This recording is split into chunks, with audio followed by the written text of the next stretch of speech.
I came home from work on a Tuesday to find my brother's car in my driveway. Not parked on the street like a visitor. In my driveway, like he lived there. I stood on the sidewalk with my keys in my hand, rain starting to spot the pavement, and saw the boxes through the living room window. My parents' car was there too, pulled up on the lawn like they owned the place. They didn't know I did. I walked up the path I'd chosen myself 2 years ago, the slate tiles I'd picked because they looked clean against the white siding, and opened my front door. The smell hit me first. Someone else's life, already unpacking into mine. Cardboard and that specific scent of a different laundry detergent, something floral and cheap. My mother was in the kitchen, putting groceries away in my cabinets. My father was carrying a box up the stairs. And Jake, my older brother, was standing in the middle of my living room with his hands on his hips, like he was measuring the space. He saw me and grinned, big, easy, the same grin he'd used our whole lives when he wanted something. "Hey, Scarlett, Mom told you I was moving in, right?" I looked at my mother. She was folding a reusable grocery bag, not meeting my eyes. "We tried calling you at work, honey. Jake needs a place for a while, just until he gets back on his feet." Just until. I'd heard that before. When Jake needed to borrow money, it was just until payday. When he needed to crash on someone's couch, it was just until he found an apartment. Just until had a way of stretching into months, sometimes years. "You didn't ask me," I said. My father came back down the stairs, wiping his hands on his jeans. "It's family, Scarlett. You've got the space. 2 bedrooms, and you're only using 1. 2 bedrooms. He said it like he'd counted them himself, like he'd walked through and made an inventory. I wondered if they'd opened my office door, seen my desk set up by the window, the mock-ups pinned to the wall, the shelf of design books I'd collected since college. Probably. Probably they'd looked in there and thought, she doesn't need this room, not for real work. Jake was already moving toward the stairs with another box. "I'll take the room at the end of the hall, yeah? The one with the better light." My office. He meant my office. I should have said something then. Should have put my keys down on the table I'd bought at an estate sale and refinished myself. Should have pulled out my phone and shown them the mortgage app, the one that sent me a notification every month when the payment went through. Should have said, "This is my house. I own it. You can't just move someone in without asking me." But I didn't. I stood there and watched Jake carry boxes up my stairs, watched my mother rearrange my kitchen cabinets to make room for his food, watched my father plug in a lamp in the corner of the living room like he was helping me decorate. And I thought about how they'd react if I told them the truth right now. The shock, the questions, the way they'd look at me like I'd been lying to them, even though I'd never actually said I was renting. They'd assumed. 2 years ago, when I told them I was moving into a house in Maple Ridge, they'd nodded and said, "That's nice," like I'd told them I was getting a new apartment. My mother had asked how much the rent was. I'd changed the subject. They'd never asked again. In their minds, I was 28, single, working as a graphic designer, which they still sometimes called doing art on the computer. In their minds, people like me rented. People like Jake, who'd had a real job in sales before he got laid off. People like Jake were the ones who bought houses. Except Jake hadn't bought a house. I had. I'd saved for 6 years.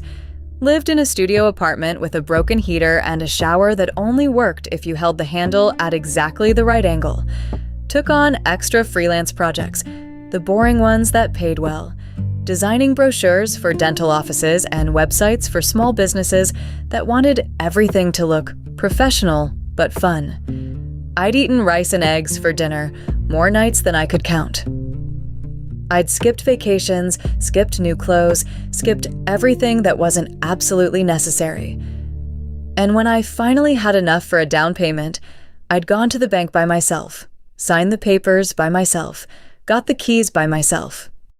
I'd never told my family because I knew what they'd say. They'd find a way to make it smaller. They'd ask if I was sure I could afford it, if I'd really thought it through, if I understood what I was getting into. My father would have wanted to look at the inspection report, would have found problems, would have told me I was making a mistake. My mother would have worried out loud about me being alone in a house, would have suggested I get a roommate, someone to help with the bills. And Jake would have asked if he could move in. So I'd kept it to myself, let them think I was renting, let them keep seeing me as the younger sister who was still figuring things out, who needed advice, who didn't quite have her life together yet. And now here they were, in my house, making decisions about my space, and they had no idea. Jake came back downstairs and headed for the door. "I've got more stuff in the car. Dad, can you help me with the dresser?" My father followed him out. My mother closed the cabinet and turned to me, finally looking at me directly. "I know this is sudden, honey, but he really needs this. He's been staying with us for 3 months, and your father's back can't take the couch anymore. Jake needs his own space. So you gave him mine." She frowned, that little crease between her eyebrows that meant she thought I was being difficult. "It's not like that. You're sharing. That's what family does." Sharing. The word sat wrong in my mouth. You share something that belongs to both of you. You don't share something that's only yours. I walked past her, into the living room, and looked around. They'd already started rearranging. The chair I usually kept by the window was pushed into the corner. The coffee table was shifted to make room for a floor lamp I'd never seen before, something brass and ugly that Jake must have brought with him. My bookshelf looked different, and I realized my mother had moved some of my books to make space for Jake's things. A stack of DVDs, a gaming console, a framed photo of him and his ex-girlfriend, the one he'd dated for 5 years and never proposed to. This was my space. I'd chosen every piece of furniture, every paint color, every detail.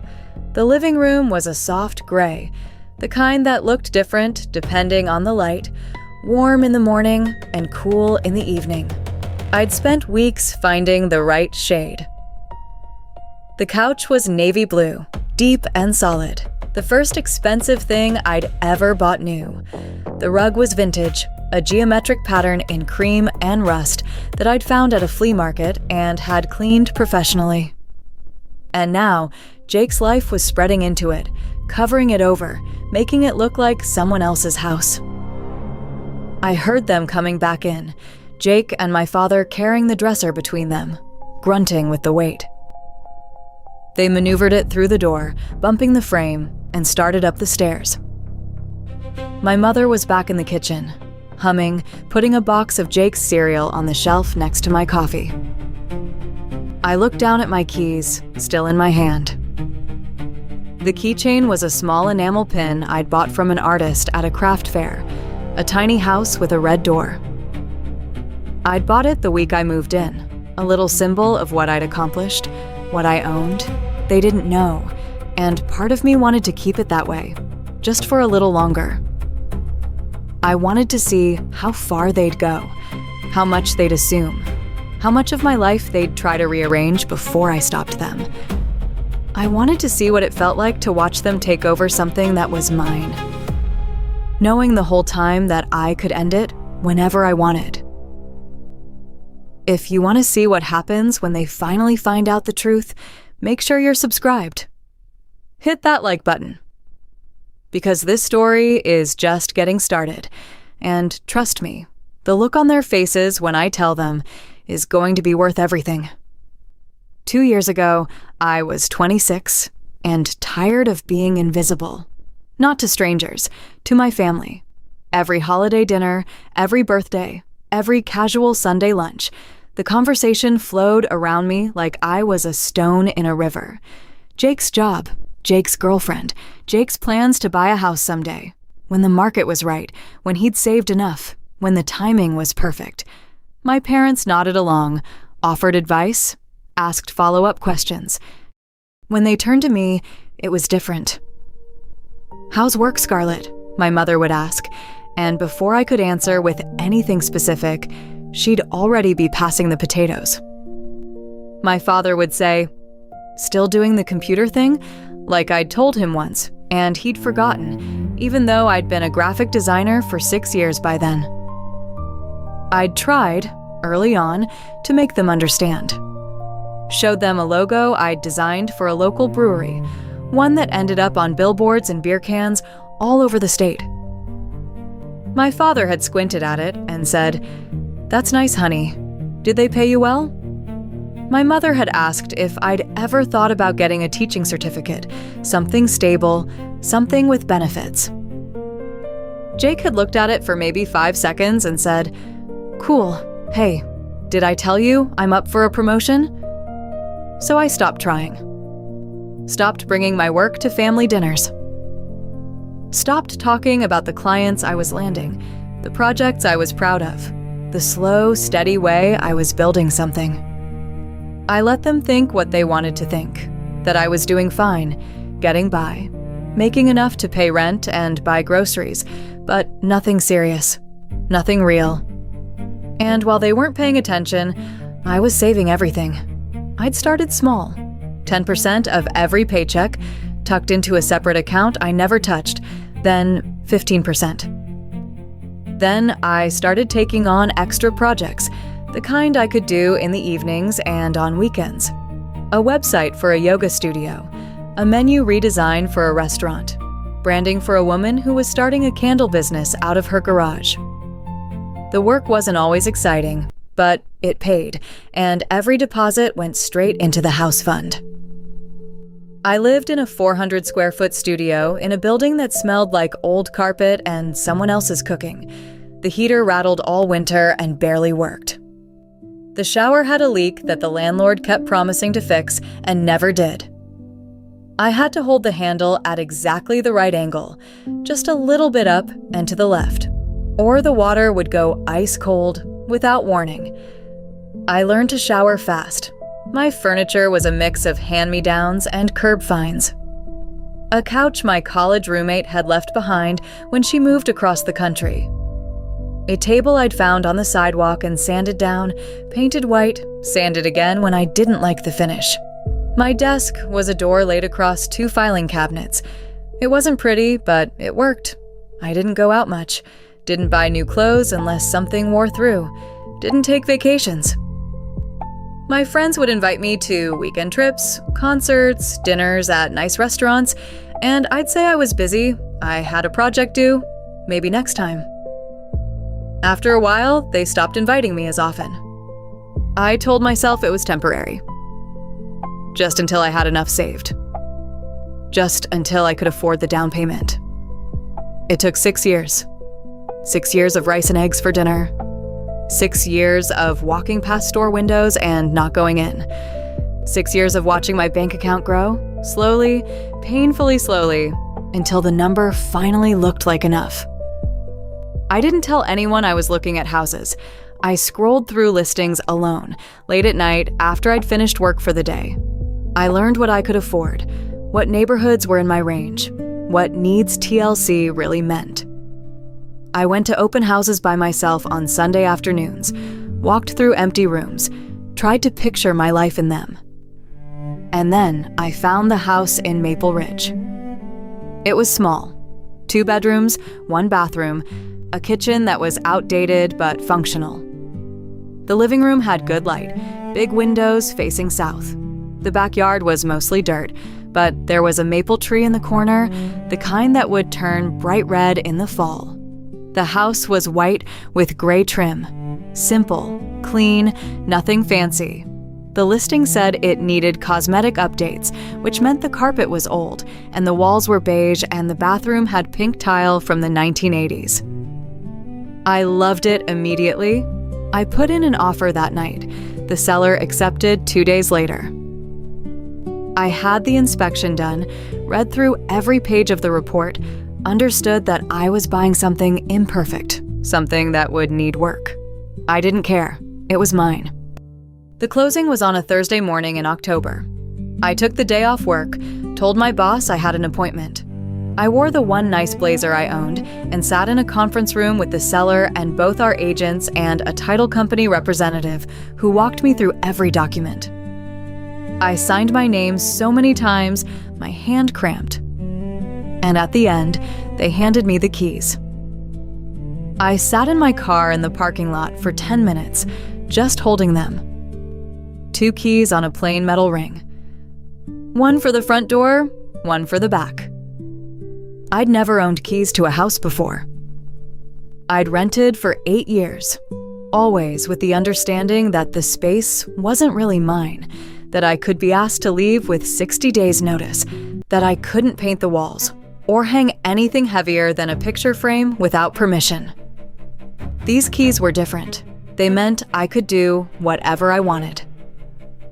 Paint the walls purple if I felt like it. Knock down a wall if I wanted to. Plant a garden, get a dog. Stay for a year or 10 years or the rest of my life, and no one could tell me otherwise. I drove to the house, my house, and parked in the driveway. Walked up the path, unlocked the door, stepped inside. It was empty.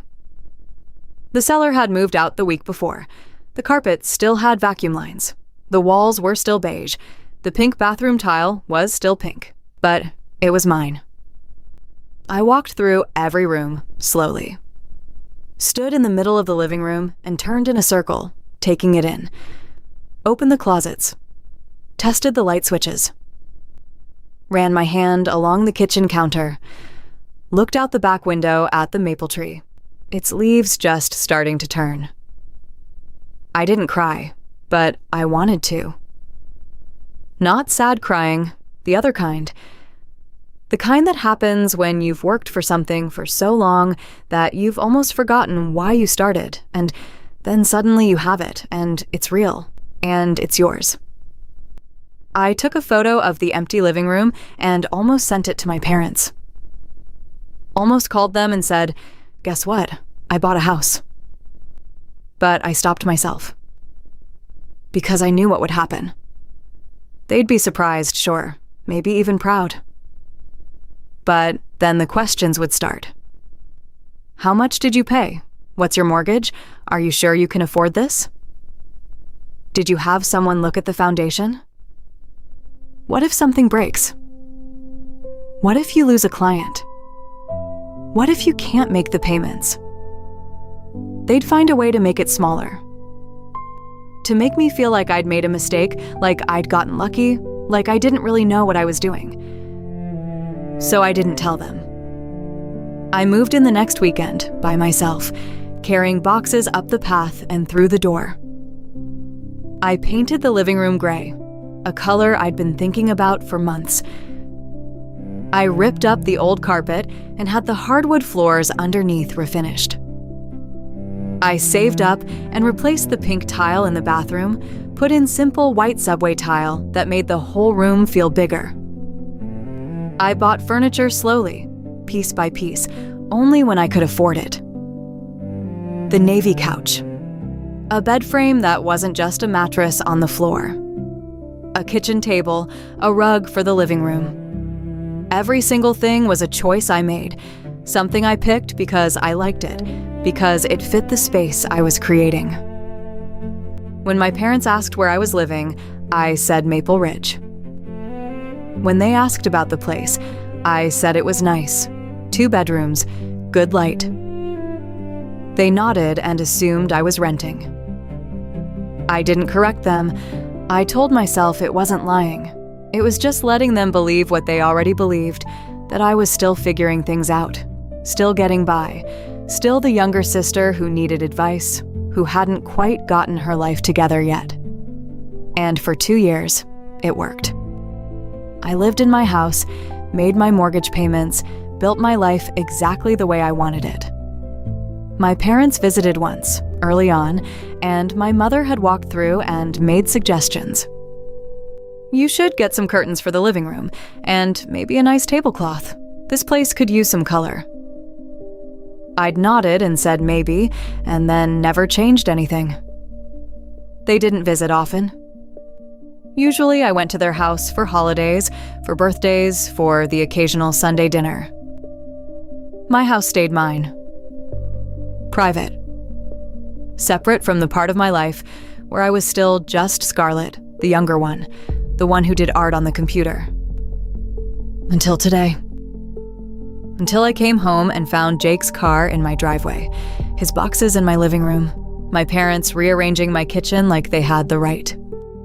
Until they decided, without asking, that my space was theirs to give away. Jake settled in like he'd always lived there. By the end of the first week, his shoes were by the front door, his jacket was on the hook I'd installed for my own coat, and his mail was starting to arrive. He'd changed his address, not temporarily, officially. I came home from work one evening and found him on my couch, feet up on my coffee table, eating cereal out of the box and watching something loud on the TV. An action movie, all explosions and shouting. The volume was turned up so high, I could hear it from the driveway. "Hey," he said when I walked in, not looking away from the screen. "There's leftover pizza in the fridge if you want some." Leftover pizza, from a pizza he'd ordered in my house without asking if I wanted any. "Thanks," I said and went upstairs. My office door was open. I always kept it closed. I stepped inside and saw that things had been moved. Not dramatically. Just enough that I noticed. My desk chair was pulled out at a different angle. One of my sketchbooks was on the floor instead of on the shelf where I'd left it. The window was open, letting in the damp October air, and I never opened that window because it didn't close properly, and I'd been meaning to get it fixed. I closed it, picked up the sketchbook, put it back on the shelf. Sat down at my desk and tried to work on a logo design that was due at the end of the week. But I couldn't focus. I kept hearing the TV downstairs, the explosions, the shouting, Jake laughing at something. This was supposed to be my quiet space, the place I came home to after spending all day in meetings and answering emails and managing client expectations. The place where I could close the door and work on my own projects, the ones I actually cared about, without anyone interrupting. Now it felt like someone else's house, like I was the guest. The next morning, I got up early to make coffee before work. Jake was already in the kitchen, using my French press, the one I'd bought specifically because I liked the way the coffee tasted when I made it slowly, carefully, the way I liked it. He'd made a full pot and left the grounds in the sink. "Morning," he said, pouring himself a cup. "I'm out of creamer. Can I use yours?" He was already opening the fridge, already reaching for the bottle. "Sure," I said. He used half of it, poured it into his coffee until the mug was more cream than coffee, the way he'd always taken it, even when we were kids. Left the bottle on the counter instead of putting it back. Took his mug and went into the living room, turned on the TV again. I made my own coffee, cleaned the grounds out of the sink, put the creamer back in the fridge. Drank standing up, looking out the window at the backyard, at the maple tree that was almost fully red now, the leaves bright against the gray sky. My mother called that afternoon while I was at work. "How's it going with Jake?" she asked. "Is he settling in okay?" "He's settled," I said. "Good. I knew you two would be fine. It's nice, isn't it? Having family around, you won't be so lonely." I wasn't lonely. I'd lived alone for 2 years, and I'd liked it. Liked coming home to a quiet house. Liked having my space exactly the way I wanted it. Liked not having to negotiate about what to watch on TV, or whose turn it was to buy groceries, or whether the music was too loud. "Yeah," I said. "It's nice." "Your father and I are going to stop by this weekend. I want to bring Jake some things for his room. And I thought we could have dinner together.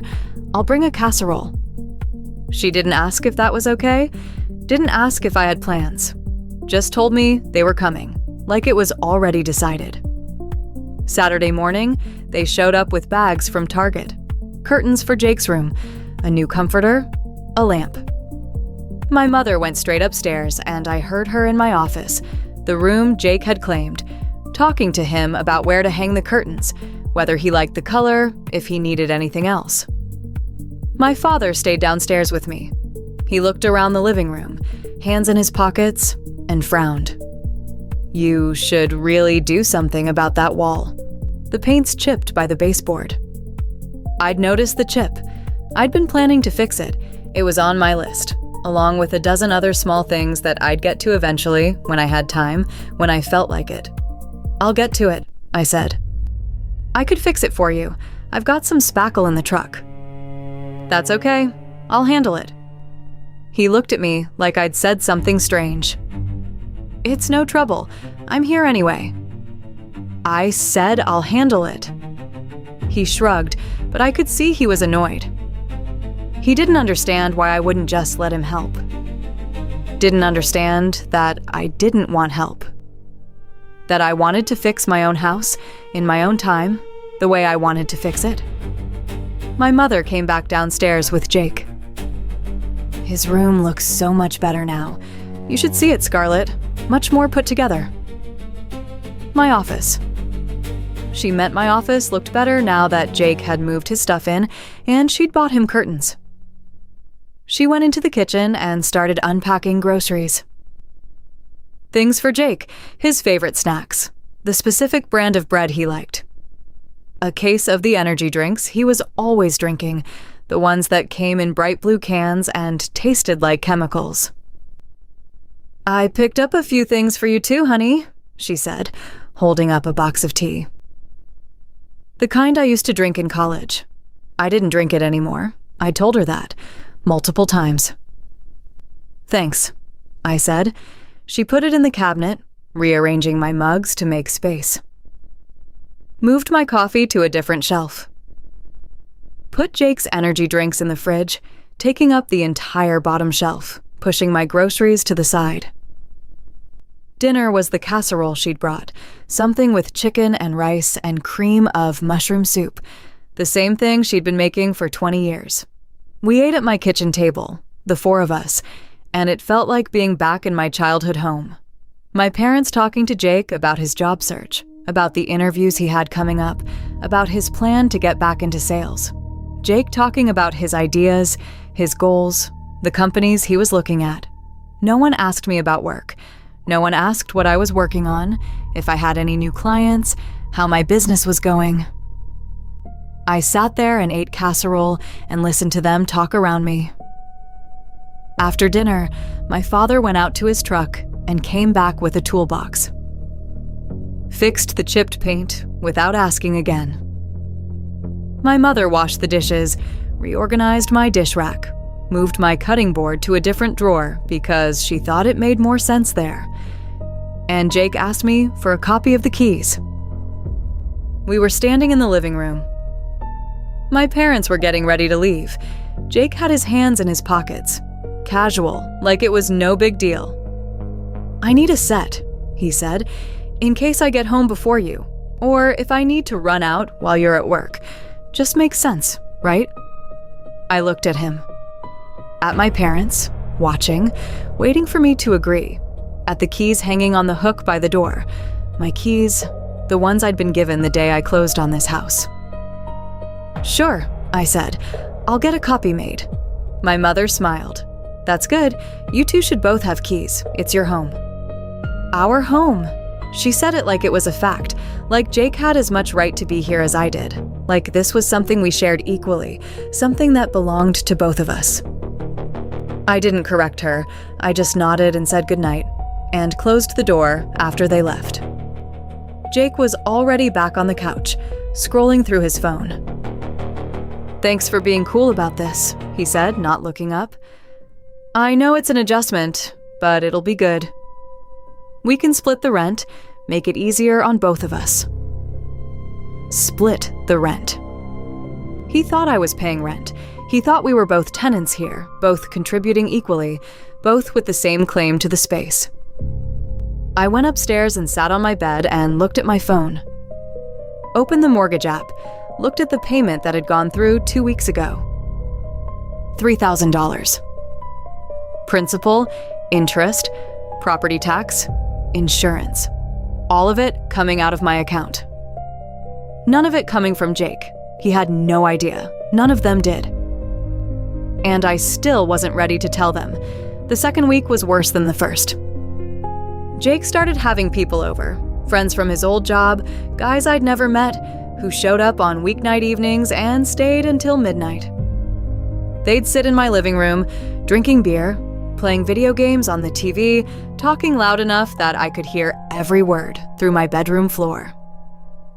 I came downstairs one night around 11, still in my pajamas, and found 4 of them sprawled across my furniture. Empty beer bottles on my coffee table. A pizza box open on the floor, grease soaking through onto my rug, the vintage one I'd found at the flea market. "Hey, Scarlett," Jake said, like this was normal. "This is Mike, and that's Connor, and you remember Dave, right?" I didn't remember Dave. I'd never met Dave. "Can you keep it down?" I said. "I have a client call in the morning." "Yeah, sure. We'll be quiet." They weren't quiet. I went back upstairs and put in earplugs and lay in bed listening to the muffled sound of them laughing, shouting at the TV, dropping something that sounded like glass. I didn't sleep until after they left, sometime past 1 in the morning. The next day, I came home to find the pizza grease still on the rug. Jake hadn't cleaned it up. I got a towel and dish soap and scrubbed at it for 20 minutes, but the stain had already set. A dark spot right in the center of the geometric pattern, ruining the whole thing. I texted Jake, "You need to clean up after your friends."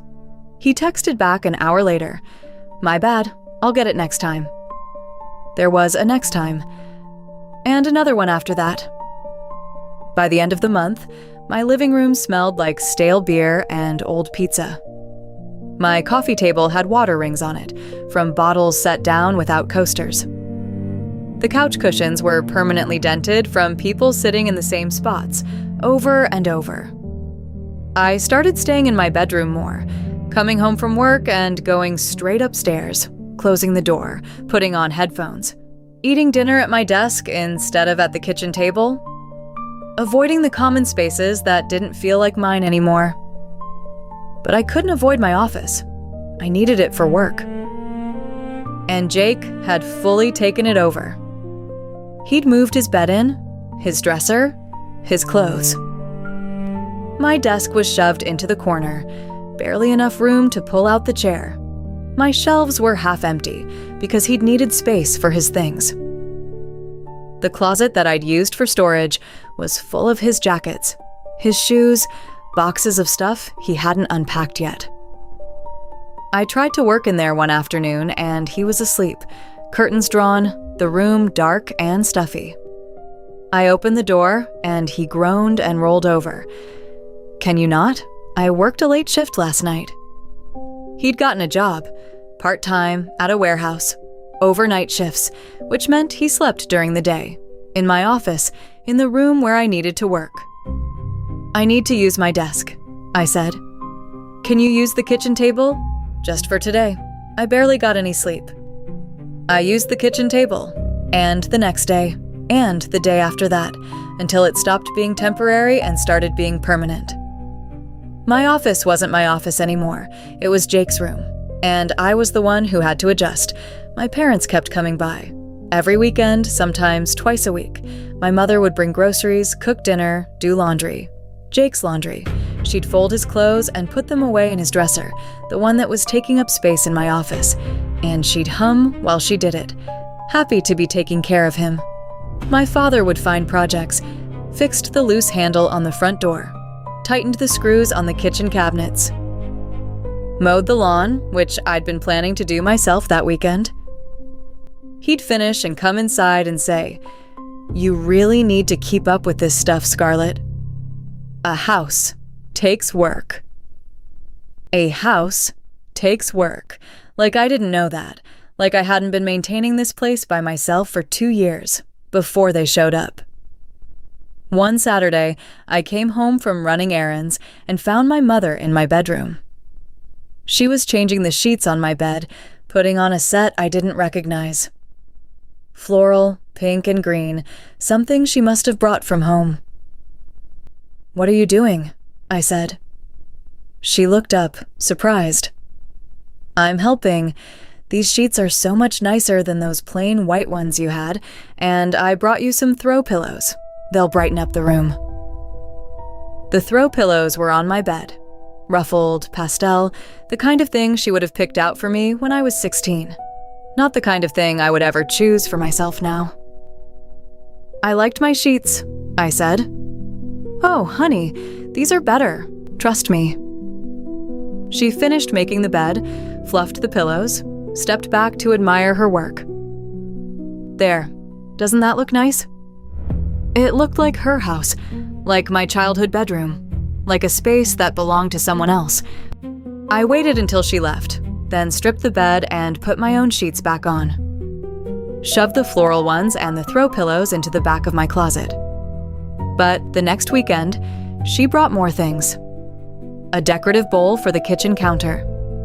A set of candles for the living room. A framed print of a beach sunset that she hung on the wall without asking, right above my couch. "This place needs some personality," she said. "It's too plain." It wasn't plain. It was minimal, clean, exactly the way I wanted it, but she didn't see that. She saw a space that needed fixing, that needed her touch, that wasn't quite right the way it was. And Jake kept pushing, kept taking more, started talking about getting a dog.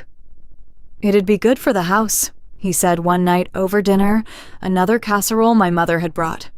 "Some security, and I've always wanted a dog." "No dogs," I said. "Why not? You've got a yard." I said no. He looked at my parents. My father shrugged. My mother said, "A dog might be nice, Scarlett. You're here alone so much. It would be good company." "I don't want a dog." "You don't have to take care of it," Jake said. "I'll do everything. Feed it, walk it, all of it. You won't even notice it's here." I would notice. I'd notice the barking, the mess, the smell, the hair on my furniture. I'd notice another living thing in my space that I hadn't chosen, hadn't agreed to. That was just there, because Jake wanted it. "No," I said again. He dropped it, but I could tell he was annoyed. Could see it in the way he got quiet, the way he left the table early and went upstairs and closed the door just a little too hard. My mother leaned over. "You could compromise, honey. He's trying to make this place feel like home." It was home. My home, not his. But I didn't say that. I just nodded and finished my dinner and helped clean up. And later, when everyone was gone, I sat on my couch and looked around at my living room that didn't look like my living room anymore. The beach sunset print on the wall, the decorative candles on the shelf, Jake's jacket on the hook, his shoes by the door, the water rings on my coffee table, the stain on my rug. I pulled out my phone and opened the mortgage app again, looked at the payment history. 2 years of payments, every single one on time, every single one coming from my account, my house, my name on the deed, my equity building month after month. They didn't know, and the longer I waited, the harder it would be to tell them. But I wasn't ready yet. I wanted to see how far it would go, how much they'd take, how much they'd assume was theirs to decide. I wanted to know what it felt like to be invisible in my own home. The breaking point came in November. My mother called on a Tuesday afternoon, her voice bright with excitement. "I've been thinking about Thanksgiving. We should host it at the house this year." The house. Not my house. Not your house. The house. Like it was a neutral space that belonged to all of us equally. "We usually do it at your place," I said. "I know, but this year it makes sense to do it there. You've got more room, and Jake's there, so it's easier. I've already started planning the menu." She hadn't asked, hadn't checked if I had plans, if I wanted to host, if I was comfortable having 15 people in my space. She'd just decided. How many people? I asked. Oh, not too many. Just family. Your aunt and uncle, your cousins, maybe a few of Jake's friends who don't have anywhere to go. I'm thinking 20, 25 at most. 25 people in my house. In the space I'd bought specifically, so I could have quiet, so I could have control, so I could have something that was mine. Mom, I don't think that's a good idea. Why not? You've got the space, and it'll be nice. We haven't had a big family Thanksgiving in years. I have to work that week. I've got a project due the Monday after. You can take a break for one day, honey. It's Thanksgiving. I could feel it building. The pressure, the assumption that I'd say yes, that I'd go along with it, that I'd let her take over my house for a holiday I hadn't agreed to host. The same way I'd let Jake move in, the same way I'd let them rearrange my furniture, reorganize my kitchen, change my sheets, hang pictures on my walls. Let me think about it, I said. Okay, but don't think too long. I need to know so I can start shopping. Oh, and we'll need to move some furniture around. Make space for the tables. Your father can help with that. She hung up before I could respond. That night, I came home to find Jake in the kitchen with two of his friends, cooking something that smelled like burnt garlic. They'd used every pan I owned. The sink was full of dishes. There was sauce splattered on the stove, on the counter, on the floor. We're making pasta, Jake said, grinning. You want some? No, I need you to clean this up. We will, after we eat. Now. He looked at me, surprised. I never pushed back, never made demands. I just let things happen and then cleaned up after, quietly, without complaining. It's just dishes, he said. Relax. This is my kitchen. Clean it up. One of his friends laughed, uncomfortable. Jake's face changed, got harder. Our kitchen. I live here too. You've been here 6 weeks. That doesn't make it yours. I'm paying rent. You haven't paid me anything. He blinked. I told you I'd start paying once I got my first paycheck. That's next week. You've been working for 3 weeks. Part-time. It's not enough to cover rent yet, but I will. I said I would. I looked at him. At his friends. Watching, not sure if they should leave. At my kitchen, destroyed, every surface covered in their mess. At the entitlement on his face, the assumption that he had time, that I'd wait, that I'd be patient while he figured things out. Clean it up, I said again, and went upstairs. I heard them talking after I left. Couldn't make out the words, but I heard the tone. Annoyed, defensive, the sound of someone complaining about an unreasonable roommate. The next morning, my mother called again. Jake said you were upset last night. Of course he'd called her. Of course he'd told his version. Made me sound unreasonable. Made himself sound like the victim. He trashed my kitchen. He was cooking. That's a good thing. He's trying to be independent. He didn't clean up? So, ask him to clean up. You don't have to be rude about it. Rude? I'd asked him to clean his own mess, and that was rude. Mom, this isn't working. What isn't working? Jake living here, it's too much. Silence. Then, carefully, what do you mean? I mean, I didn't agree to this. You moved him in without asking me. And now he's taking over, having people over all the time, making messes, using my things. I can't work. I can't relax. I can't exist in my own space without tripping over him. Scarlett. Her voice was gentle, patient, the way you'd talk to a child who was being unreasonable. I know it's an adjustment, but he's family. He needed help, and you have the space. It's not forever, just until he gets back on his feet. When will that be? I don't know. A few months maybe longer, but you're not alone anymore. That's a good thing. You've been isolated for too long. I wasn't isolated. I was independent. There was a difference. I want him to leave. Another silence. Longer this time. When she spoke again, her voice was colder. You're being selfish. I'm being selfish? Yes, you have this whole house to yourself. 2 bedrooms, and you can't share one of them with your brother when he needs help. That's selfish, Scarlett. That's not how family works. My whole house, 2 bedrooms. She kept saying it like that, like it was too much space for one person, like I didn't deserve it, like I should be grateful to have someone else there, filling it up, making it feel less empty. I have to go, I said, and hung up. That weekend, my parents came over. Both of them.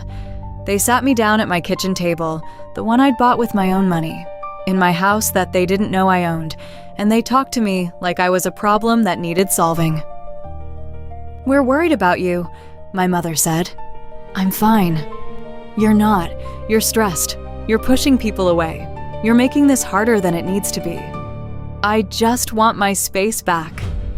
My father leaned forward. "Jake's not taking your space. He's living in the extra bedroom. That's what it's for, and he's trying to contribute. He's got a job. He's going to start paying rent. You just need to be patient." "How long?" "As long as it takes." I looked at them. At my mother's concerned face, at my father's stern expression, at the way they were sitting in my kitchen, in my house, telling me what I should do, how I should feel, what I should accept. And I realized they were never going to leave. Not on their own. Not because I asked nicely, not because I explained how I felt or set boundaries or tried to compromise. Jake was going to stay as long as he wanted. My parents were going to keep coming over, keep rearranging things, keep making decisions. And I was going to keep being invisible, keep being the younger sister who didn't know what she needed, who had too much space, who should be grateful for the help. Unless I told them the truth. "I need to show you something," I said. I pulled out my phone, opened the mortgage app, turned it around so they could see the screen, the payment history, the account details, my name at the top. "I own this house," I said. "I bought it 2 years ago. I've been making the mortgage payments myself, every month. This isn't a rental, it's mine." My mother stared at the screen. My father leaned closer, reading, his face changing as he understood. "You bought a house?" my mother said. "When?" "2 years ago. October." "Why didn't you tell us?" "Because I knew you'd do this. You'd find a way to make it smaller, to make me feel like I didn't know what I was doing. Or you'd ask to move in. Or you'd find someone who needed help and decide I should help them." My father sat back. "So you lied." "I didn't lie. I just didn't correct you when you assumed I was renting." "That's the same thing." "No, it's not." My mother was still staring at the phone. "I don't understand. How did you afford this?" "I saved for 6 years. I worked extra jobs. I lived in a terrible apartment and didn't spend money on anything I didn't need. And I bought this house. By myself." "You should have told us," my father said. "We could have helped." "I didn't want help. I wanted to do it myself." "And now what?" my mother said. "You're going to kick Jake out? Your own brother?" "Yes." She looked at me like I was a stranger. "I don't know who you are right now. I'm someone who owns a house, and I want it back." They didn't believe me at first. My mother kept looking at the phone screen like it was going to change, like the numbers would rearrange themselves into something that made more sense. My father asked to see the deed. I went upstairs and got it from the filing cabinet in my closet, the one I'd bought specifically to keep important documents organized and safe. I handed it to him. He unfolded it, read it slowly, his finger tracing the lines. Property address, legal description, owner name, Scarlett Marie Chen. Wait, no, not Chen. That's a band name. Let me use the character name from the command. Scarlett. I need to give her a last name that's not banned. Scarlett Marie Torres. He read it twice. Looked up at me. "This is real." "Yes." "You've owned this house for 2 years." "Yes." My mother reached for the deed. He handed it to her. She read it, her lips moving slightly, and then she set it down on the table and put her hand over her mouth. "I don't understand," she said. "Why wouldn't you tell us?" "I just explained why. But we're your parents. We would have been proud. Would you?" She looked hurt. "Of course we would. You've never been proud of my work. You've never taken my career seriously. Every time I try to tell you about a project, you change the subject. Every time I accomplish something, you find a way to make it smaller. So no, I don't think you would have been proud. I think you would have found something wrong with it." "That's not fair," my father said. "It's true." He shook his head. "We've always supported you. You've tolerated me. There's a difference." My mother was crying now, quiet tears running down her face. "We love you, Scarlett. Everything we do is because we love you." "Then why did you move Jake in without asking me?" "Because he needed help, and you had the space. It's my space, mine. I get to decide who lives here. He's your brother. And this is my house." The words hung there. My house. Not ours. Not the family's. Mine. Jake came downstairs. He must have heard us talking, heard the tension in our voices. He stood in the doorway, looking at the three of us sitting at the table, at the deed lying between us. "What's going on?" he said. My father picked up the deed and held it out to him. "Your sister owns this house." Jake took it, read it. His face went through the same progression: confusion, disbelief, understanding, and then something else. Something that looked like betrayal. "You own this house," he said. "Yes." "You've owned it the whole time." "Yes." "And you didn't tell me. You didn't ask." He laughed, but it wasn't a real laugh. It was bitter, angry. "I didn't ask because I thought you were renting. I thought we were both renting. I thought we were splitting the cost. You haven't paid me anything. I was going to. I told you I was going to." "When?" "When I could afford it. I'm working part-time. I'm barely making enough to cover my own expenses." "I thought you understood that. I thought we were helping each other out." "I don't need help. I've been paying the mortgage by myself for 2 years." He stared at me. "So what? You've just been letting me think I live here. Letting me settle in, make plans, act like this is my home, and the whole time you're planning to kick me out?" "I didn't plan any of this. You moved in without asking me. Mom and Dad decided I should help you, and no one cared what I wanted." "Because you didn't say anything. You just went along with it. If you didn't want me here, you should have said so from the beginning." "I'm saying so now." He threw the deed back on the table. "Unbelievable. You know what, Scarlett? This is exactly like you. You act all quiet and agreeable, and then you pull something like this.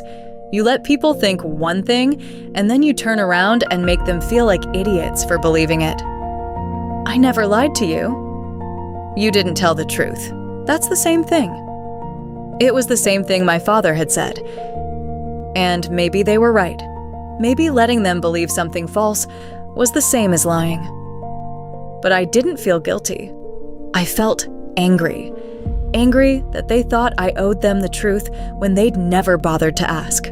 Angry that they'd assumed so much, taken so much, without ever wondering if they had the right. "I want you to leave," I said. My mother stood up. "Scarlett, please, let's talk about this." "There's nothing to talk about. This is my house. I didn't agree to let Jake live here. I want him out." "Where is he supposed to go?" "That's not my problem." "He's your brother. And this is my house." I kept saying it, over and over, because it was the only thing that mattered. The only fact that couldn't be argued with or negotiated away. My house, my name on the deed, my mortgage payments, my decision. My father stood up too. "If you do this, you're going to regret it. I don't think I will. Family is more important than a house. This isn't about the house. It's about respect. It's about boundaries. It's about all of you treating me like I don't matter, like my space doesn't matter, like my life is just something you can rearrange whenever it's convenient for you. That's not what we're doing, my mother said. That's exactly what you're doing. You moved Jake in without asking. You've been coming over and changing things without asking. You planned Thanksgiving here without asking. You don't see me as an adult who gets to make her own decisions. You see me as someone who needs to be managed. Because you never speak up, my father said. You never tell us what you want. How are we supposed to know if you don't say anything? I'm saying something now.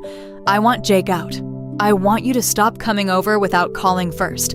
I want you to stop making decisions about my life without including me. I want you to respect that this is my house, and I get to decide what happens in it.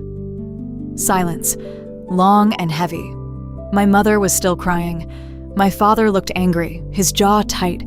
Jake was staring at the floor, his hands in his pockets. Fine, Jake said finally.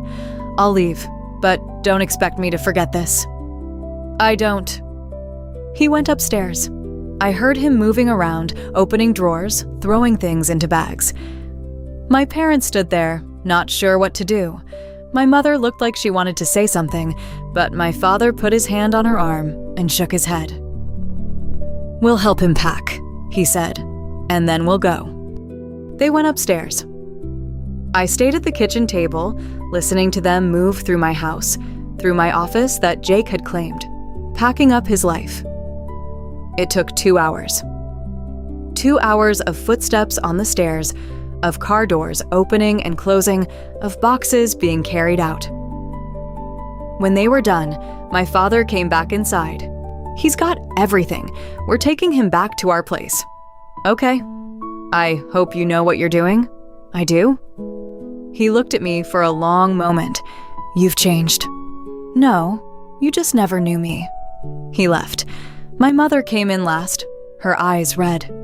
I love you, she said, even if you don't believe that right now. I love you too, but I need you to leave. She nodded, walked out. I heard their car start, heard them pull out of the driveway, heard the sound fade as they drove away.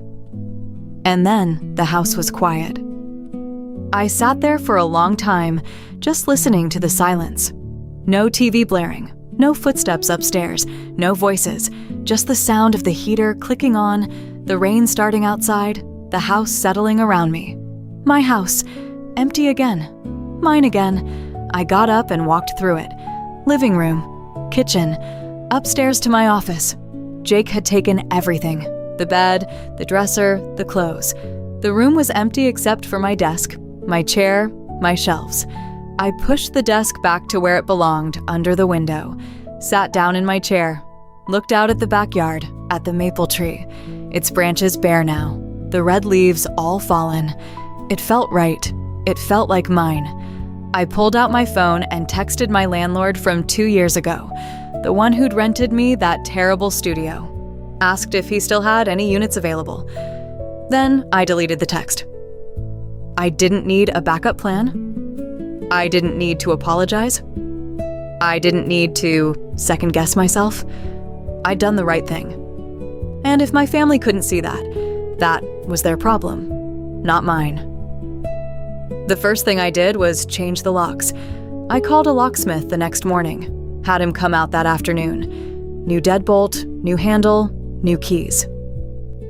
I stood on the porch and watched him work. Watched him remove the old lock that Jake had asked for a copy of, that my parents had used to let themselves in whenever they wanted.